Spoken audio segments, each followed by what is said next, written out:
अहंकारी लोकंक अहंकार भांगतु बिना किछि कही। आजिर भिडियो आपण जानबे कि जने गर्वी मनुष्यर गर्व को किपरि भांगिबे। तेबे प्रथमे चलंतु जानिबा आत्मविश्वास और अहंकार भितर फरक कौन। आत्मविश्वास और अहंकार दुईटा अलग अलग कथा। आत्मविश्वासी मनीष शांत होइथाए, लोकंक कथा शुणी थाए, निजको प्रमाणित करिया पई चाहि न थाए। किंतु गर्वी मनीष निजको समस्तक उपरे देखाई थाए, अन्य को हीन देखि थाए, सब परिस्थिति रे निजको ठीक प्रमाणित करिया को चेष्टा करथाए। अहंकार आत्मविश्वास नुहे, असुरक्षितर मुखटा होइथाए। जो मनीष भितरु स्ट्रंग होइथाए तांको दुनिया को जणेबार आवश्यक होई न थाए। अहंकार मनीष भितर को हठात आसी न थाए, यह धीरे धीरे सृष्टि होइथाए। अहंकारी हेबा पछरे पांचटी मुख्य कारण होइथाए। प्रथम तुलना करिबा, द्वितीय गर्व करिबा, तृतीय ईर्षा करिबा, चतुर्थ असुरक्षित भावना रखिबा, पंचम निजर प्रशंसा करिबा। जेबे मनीष निजर भैल्यू अन्य सह तुलना करी थाए, किछि लोकंकु छुआरू शिखाई दिया जाय था कि तुमे सबुठारु उत्तम अट। मनीष को जेबे अल्प परिश्रम रे सफलता मिली जाय थाए बा हठात सफलता मिली जाय थाए तो यह तांकु अंध कर दिए। मनीषर मन भितरे डर रही थाए कि जदि सत्य लोक माने जानि नेबे तो कौन हेबो। जो मनीष भितरु भांगी जाय थांदी से बाहरु अकड़ देखाई थांदी। अहंकारी मनीष अन्य को कहीं दबाइया को चेष्टा करता है। अहंकारी मनीष प्रत्येक कहा उपरे अहंकार देखाई न थाए। से खास करी सही लोकं को टार्गेट करथांदी जे शांत रही थांदी, अधिक कही न थांदी, आत्मसम्मान प्रिय होई थांदी, जे बुद्धिमान होई थांदी, जे देखाई हेबा बिना आगको बढ़ी थांदी। काहेकि ना तांकु डर होई थाए कि आपण तांको श्रेष्ठता को आह्वान करि पारंती। एथिपई से आपण को बाधा देई थांदी, आपण को कथा को अणदेखा करि थांदी, अवा आपण को नीच देखाई थांदी। अहंकारी व्यक्तिर दुर्बलता तांको गर्व होई थाए। गर्व को आवश्यक होई थाए ध्यान देवा, प्रतिक्रिया देवा, प्रशंसा करिबा। जे दिन तांको यह मिलिबा बंद हो जाए से दिन तांको अहंकार हलिबा को लागि थाए।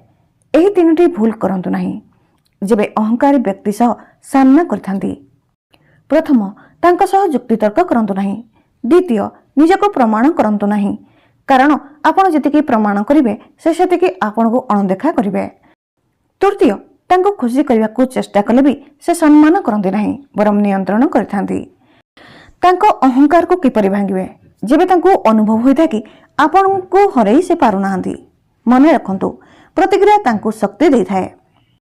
अहंकारी मनीष आपणक मनर भावना सह खेली थांती।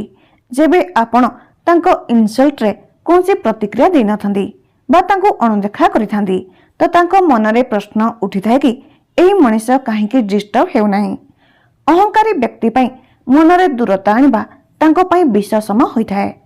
कम कहंतु किंतु जेबे कहिबे स्पष्ट और सीधा कहंतु, ना सफाई दियंतु ना आलोचना करंतु।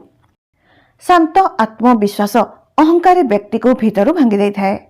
अहंकारी व्यक्तिर केयर करिबा जेबे आपण छाड़ी देई थांदी तो तांको अहंकार मूल्यहीन होई जाए।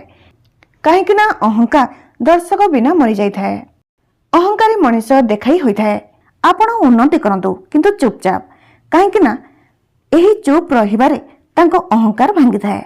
लोक माने भाबी थांते कि अहंकारी व्यक्ति दृढ़ होई थाए, किंतु अहंकारी व्यक्ति भाबी थाए कि मो दुर्बल देखा न जाए, मोर सम्मान कम न हो जाऊ, केही मोठारु आगे न जाऊ।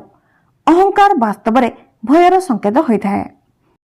जो दिन आपण भाबी थांते कि मोर काहाको इम्प्रेस करिवार नाही, सेही दिन अहंकार बेकार होई थाए, कौशल बेकार होई थाए, नियंत्रण शेष होई जाए। जेबे अहंकार आपे आपे भांगी थाए जेबे आपण इमोशनली अवेलेबल रुहंती नाही। आपण सेल्फ रेस्पेक्ट को बाछि थांती, आपण निज ग्रोथ उपरे फोकस करिथांती। समय अहंकार बड़ शत्रु होई थाए। कौन अहंकारी व्यक्ति बदली पारे? अहंकारी व्यक्ति सेतेबेले बदली थाए जेबे जीवन तांकु नम्र कर देई थाए, अबा से निजे सतर्क होई जांती। आपण को काम काहाको बदलेबा नुहे, निजको सुरक्षा करिबा होई थाए। वास्तव में जे शांत रही थाए से शक्तिशाली होई थाए। जे प्रतिक्रिया देई थांदी से नियंत्रण रही थांदी, आ जे निजको जानि थांदी तांको काहाको निज देखेबार आवश्यकता होई न थाए। ଅହଙ୍କାର ସହ ଲଢ଼ନ୍ତୁ ନାହିଁ, ନିଜକୁ ପ୍ରମାଣିତ କରିବେ ନାହିଁ, ଶାନ୍ତ ରହିବେ ଓ ଆଗକୁ ବଢ଼ିବେ, ନିଜର ଭ୍ୟାଲ୍ୟୁ ବଢ଼ାଇବେ। କାହିଁକି ନା ଅହଙ୍କାରକୁ ହରାଇବା ପାଇଁ ସବୁଠାରୁ ଭଲ ଉପାୟ ତାଙ୍କଠାରୁ ଉପରକୁ ଉଠିଯିବା। ଯେଉଁ ମଣିଷକୁ ଲାଗିଥାଏ କି ମୁଁ ସମସ୍ତଙ୍କର ବାପ ଅଟେ, ମୋ ବିନା କାହାର କିଛି କାମ ହୋଇପାରିବ ନାହିଁ, ଏମିତି ମଣିଷର ଗର୍ବ କିପରି ଭାଙ୍ଗା ଯାଇପାରିବ? ଜାଣନ୍ତୁ ଚାଣକ୍ୟଙ୍କ ନୀତିରେ। ଆଚାର୍ଯ୍ୟ ଚାଣକ୍ୟ କହିଛନ୍ତି କି ଯେଉଁ ବ୍ୟକ୍ତି ଅହଙ୍କାରୀ ହୋଇଥାଏ ତାଙ୍କର ସବୁଠାରୁ ବଡ଼ ଦୁର୍ବଳତା ହେଉଛି ସେ ସତ୍ୟକୁ ଗ୍ରହଣ କରିପାରନ୍ତି ନାହିଁ। ଯଦି ଆପଣ ତାଙ୍କ ସାମ୍ନାରେ ତାଙ୍କ ଦୁର୍ବଳତାକୁ କହିଦେବେ ତ ସେ ଭିତରୁ ଥରିଯିବେ, କିନ୍ତୁ ତାଙ୍କ ଗର୍ବ ଏହି କଥାକୁ ଗ୍ରହଣ କରିପାରିବ ନାହିଁ। ଅହଙ୍କାରୀ ବ୍ୟକ୍ତି ନିଜକୁ ଭଗବାନ ଭାବିଥାନ୍ତି। ତାଙ୍କୁ ଲାଗିଥାଏ କି ସେ ନାହିଁ ତ କିଛି ବି ନାହିଁ, ସେ ହିଁ ସବୁଠାରୁ ଉତ୍କୃଷ୍ଟ।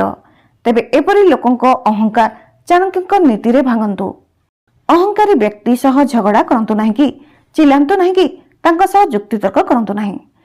ଯଦି ଏମିତି ଅହଙ୍କାରୀ ମଣିଷ ସହ ଆପଣ ତର୍କ କରି ବସିବେ ତ ସେ ନିଜ ଭୁଲ କଥାକୁ ବି ଉଚିତ ପ୍ରମାଣିତ କରିବାକୁ ଲାଗିଯିବେ। ଅହଙ୍କାରୀ ବ୍ୟକ୍ତିଙ୍କ ସବୁଠାରୁ ବଡ଼ ଲକ୍ଷଣ ହେଉଛି ସେ ଭୁଲ ହୋଇଥିବେ ତଥାପି ନିଜକୁ ଠିକ ଦେଖାଇବାକୁ ଚେଷ୍ଟା କରିବେ। ତ ଏମିତି ଲୋକଙ୍କ ସହ ତର୍କ କରିବା ଅର୍ଥ ନିଜ ଗୋଡ଼ରେ କୁରାଢ଼ୀ ମାରିବା ହୋଇଥାଏ। ଏମିତି ଲୋକଙ୍କ ସହ କେବେ ବି ଯୁକ୍ତିତର୍କରେ ହରେଇ ପାରିବେ ନାହିଁ, କାହିଁକି ନା ଏମିତି ମଣିଷ ତର୍କ କଲେ ଆପଣ ନିଶ୍ଚୟ ହାରିଯିବେ। ତାଙ୍କୁ କିଛି କହିବାର ଆବଶ୍ୟକ ନାହିଁ। ଚୁପ୍ ରହି ନିଜ ଫଳାଫଳ ଦେଖାନ୍ତୁ। ଚୁପ୍ ରହି ନିଜ ଫଳାଫଳରେ ସାମ୍ନା ବ୍ୟକ୍ତିକୁ ହାରାସ କରିଦିଅନ୍ତୁ। ଯଦି କେହି କହିଥାନ୍ତି କି ତୁମେ କିଛି ମୋହର କରିପାରିବ ନାହିଁ ତ ଜବାବ ଦିଅନ୍ତୁ ନାହିଁ, ବାସ୍ ସଫଳ ହୋଇ ଦେଖାଇ ଦିଅନ୍ତୁ। ଯଦି କେହି ଆପଣଙ୍କୁ ଏହା ଅନୁଭବ କରାଇଥାନ୍ତି କି ତାଙ୍କୁ ସବୁକିଛି ଆସିଥାଏ ଆଉ ଆପଣ ତାଙ୍କ ନଜରରେ କିଛି ନାହିଁ ତ ଆପଣ ଅଳ୍ପ ହସନ୍ତୁ ଆଉ ସେଠାରୁ ଚାଲିଯାଆନ୍ତୁ। କାରଣ ଯେବେ ଆପଣଙ୍କ ଶବ୍ଦ ନୁହେଁ ଆପଣଙ୍କ କାମ ଜବାବ ଦେବ ତ ବଡ଼ରୁ ବଡ଼ ଅହଙ୍କାରୀ ମଣିଷର ଅହଙ୍କାର ଭାଙ୍ଗିଯାଏ। କାହିଁକି ନା ସେ ସେହି ସମୟର ସତ୍ୟତାକୁ ଗ୍ରହଣ କରିପାରନ୍ତି ନାହିଁ। ସେ ସହଜରେ ବିଶ୍ୱାସ କରିପାରନ୍ତି ନାହିଁ କି ଆପଣ ତାଙ୍କଠାରୁ ଉତ୍ତମ ଅଟନ୍ତି। କିନ୍ତୁ ଆନ୍ତରିକ ମନ ଏହି କଥାକୁ ଜାଣି ନେଇଥାଏ, କିନ୍ତୁ ବାହାର ମନ ବିରୋଧ କରିଥାଏ।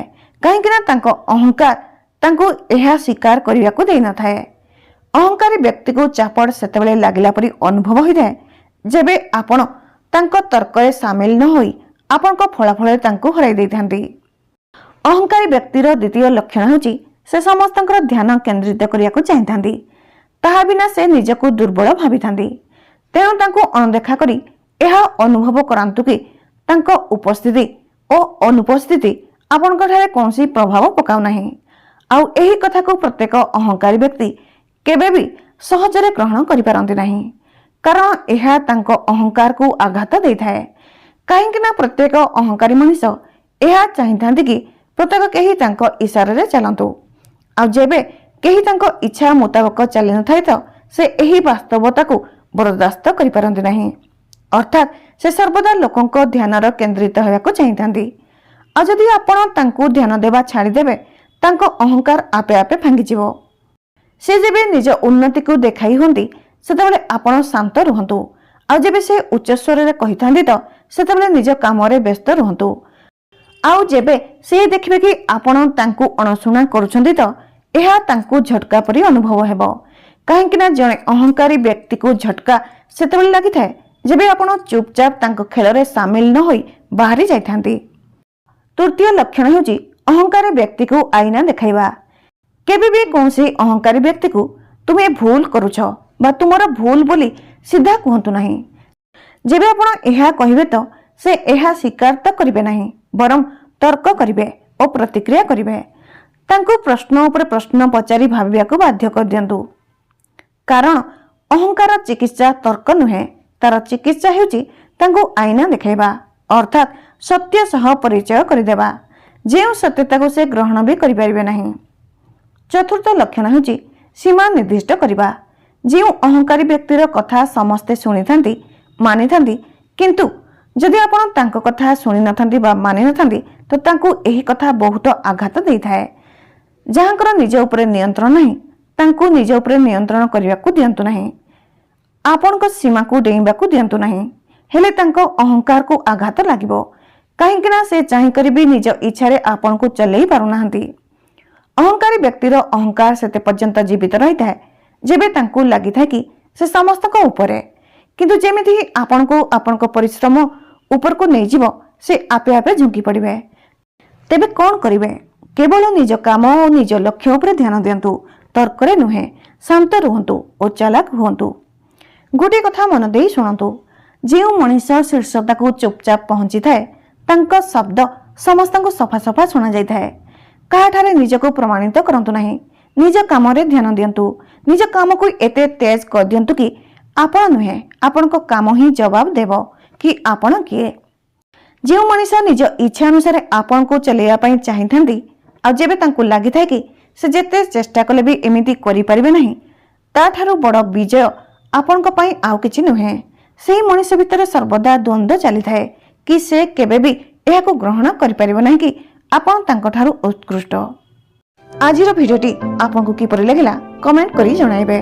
भिडियोटी भलो लागिले like, comment, share and subscribe करंतु। धन्यवाद।